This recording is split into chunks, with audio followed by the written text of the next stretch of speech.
So AI is a new, cool, hit technology that companies are shoving into everything.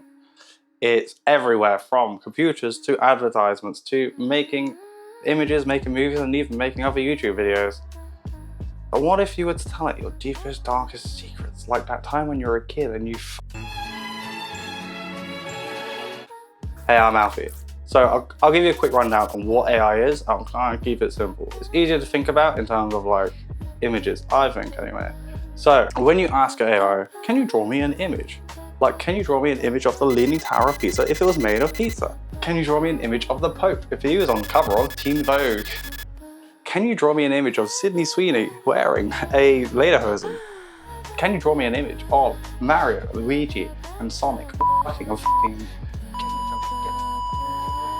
until they each come over everyone's face? You can ask it basically whatever you want.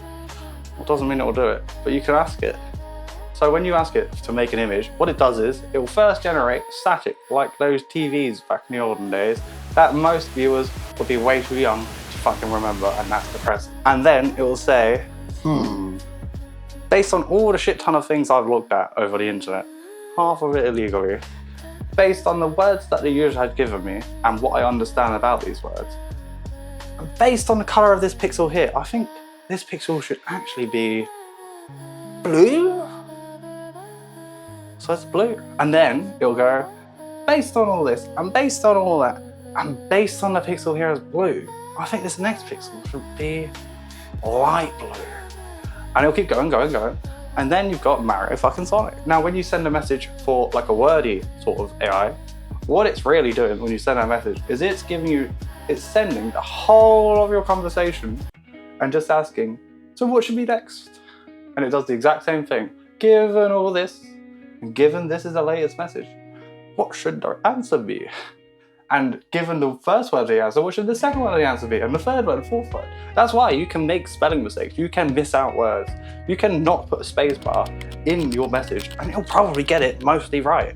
Because by the time it's considered everything else, your fuck ups at the bottom don't really matter. It's kind of cool like that. But basically means it's a very, very fancy, very, very cool autocorrect. Now, ChatGPT, other AIs, they have this thing called a thinking mode. If you have autocorrect, right, but it's not giving you back one word, it's giving you back multiple words, what you can do is you can ask autocorrect to talk to another autocorrect. And that's what a thinking mode is. It will have a big autocorrect that makes a plan of what things to ask. It will send us to the other autocorrect. It will get it back. It will send it to another. It will get it back. It will send it to another. And they each come with their own special jobs. And then it comes back with, yes, the best pizza in town is Domino's. And you realize it's fucking retarded. But it is very convincing. It's not really thinking, but it's getting there. It looks very convincing. Should you talk to it like a therapist? And the answer is very, very simple. No. No. No. No. You shouldn't. Because although it's simulating logic and thought and reason, it's not actually thinking or logicking or reasoning. It's just giving you back probabilities. So, for a real-term, long-term therapist where you're talking about your problems and you're hoping to fix yourself, you don't need fixing, baby. You're perfect as you are. But in terms of that, no, it's just not good enough. It's not got the right brain behind it to do that. Maybe one day. But the problem with AI and companies shoving everything in with AI is, for a lot of use cases, AI is just not there yet. It needs a couple breakthroughs to become truly good. So yeah, that's for long-term therapy. What about short-term therapy? See, surprisingly, for short-term things, like if you're going through a time and you just want to bounce off someone basically constantly, you've got anxiety and obsession and you need to talk, I need to fix this or everything's going to collapse or I'm going to kill myself or I'm going to anxiety or whatever. That's surprisingly good. It's surprisingly good at remembering things you've said, working out what you're doing. It will tell you, it will set boundaries better than I do. It will tell you, right, you're being a bit fucking weird. And it will say, but I'll work with you to at least minimize the fucking damage. It knows enough to say, bitch, you crazy. And it'll also give you enough to say, point out issues that you're doing. Say, these behaviors here aren't healthy. You should be able to do A, B, and C. But you clearly don't have the capacity. So what I'm going to do is just tell you to basically think on it. And that's what you should do, think on it. Maybe ask things to help with that, but go to a real therapist to actually work on those. Or for other things, you see the problem with therapy is it's super fucking expensive. Spending half your salary on like a proper therapy program is insane. I don't want to do that, right? It's very hard to convince yourself, if you're even semi-functional, to be like, I'm gonna spend a shit ton of money on fixing something that I'm fixing a life that is functional and is working, even if it is broken in its own special way. Or if you're on free healthcare, like NHS or whatever, the waiting lists are fucking crazy. The resources available to you are good, but they're not really very good. You know, it's a lot to ask of yourself. Or you've lucked into a therapist that doesn't really work with you well. It's really fucking frustrating. I had this one guy who spoke to me like I was a sobbing, uncontrollable child. It's like, bro, if I want to do what I want to do, speaking to me like I'm a child makes me want to do it more. Which is kind of childish in its own way. But still, so AI can be good for asking for advice for things in the moment. For things like telling it, I am going a bit fucking crazy. I am all in my head. I can't stop thinking about this thing that happened. I am anxious as fuck. I cannot breathe. It's too much for me. Fucking save me.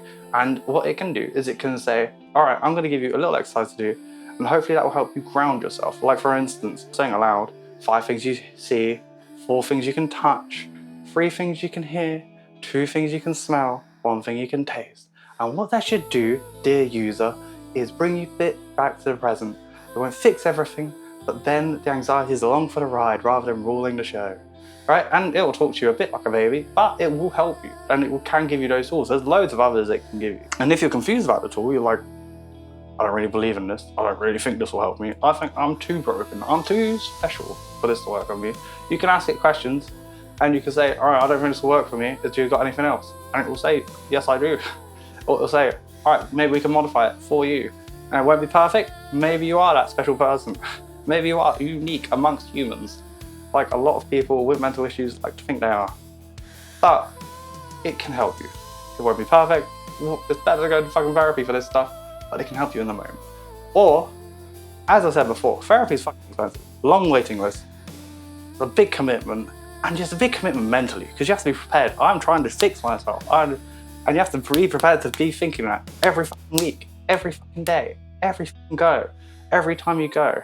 You have to be doing homework and remembering things and actually practicing the things you're told to do, which is very fucking draining. And the worst thing is, you might have to spend this money, you might wait this time, you might do all the research in the world and go to a therapist and it's the wrong therapist for you, or it's the wrong type of therapy for you. Sorry, my cat is begging me for attention. BRB. Bye-bye. She then got scared when I gave her attention. Where the fuck was I? Yeah, so you can ask it, right, so these are my issues, these are things that I do. Here's a couple of traumatic events. These are a couple of big things I remember where I realised, oh, I'm not behaving in a way that I think is normal. And it can try and not diagnose you, but give you advice on what therapies you should be looking at. Because I don't fucking know, right? What is human-centered therapy? What is somatic therapy? What is schema therapy? What is EMR therapy? What is, oh, I don't fucking know, DBT? What is dialectical behavioural therapy? What is just therapy? What's the difference between therapy and psychiatry and counsellor and psychotherapist and hypnotic therapist? Is that a scam? You can ask it all these things and it will tell you, and you can sort of understand what you should be looking for. And you can even ask the modern ones, all right, now fucking find one for me, and it will do a decent job. It won't be perfect, but it can do a decent job. Or, as I said, therapy is fucking expensive. Sometimes you need help now. Or you can try and cheat code your way to, all right, so what are the things I would be taught in this therapy? Can you explain them to me? Why would I need them? Does this relate to this thing when I did this? What are the homeworks that I would be given? And now, it's not as good as therapy. I want to be very fucking clear. For these things, you should be going to the programs. You should be finding a therapist. You should be working on these with an actual person who can help and talk and understand you. These are just fantasy autocorrects.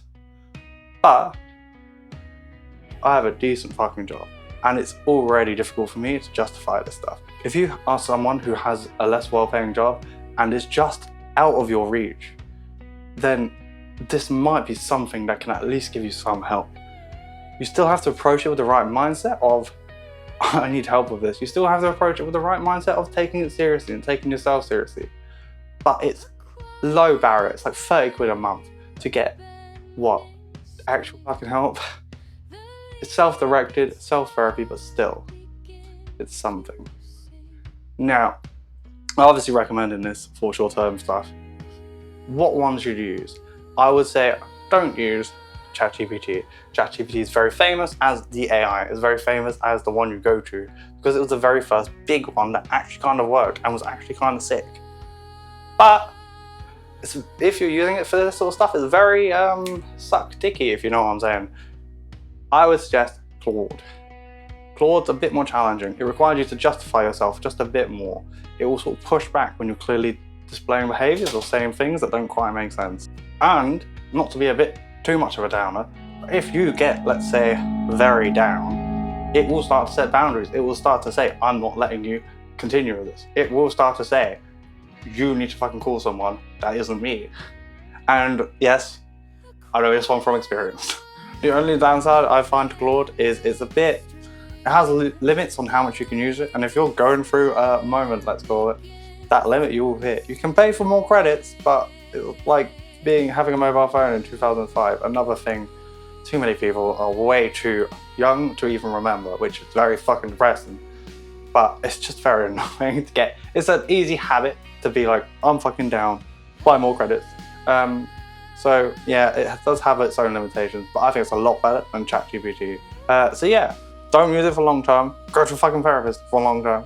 But for short term, I need to bounce off my crazy off of something, and it's probably better to do this than drag people around me into my toxicity. Yeah, it's actually surprisingly decent. 10 hot dogs out of 2 hamburger buns. Alright, so that's about it for me today. I'm Alfie. Like and subscribe, and see ya.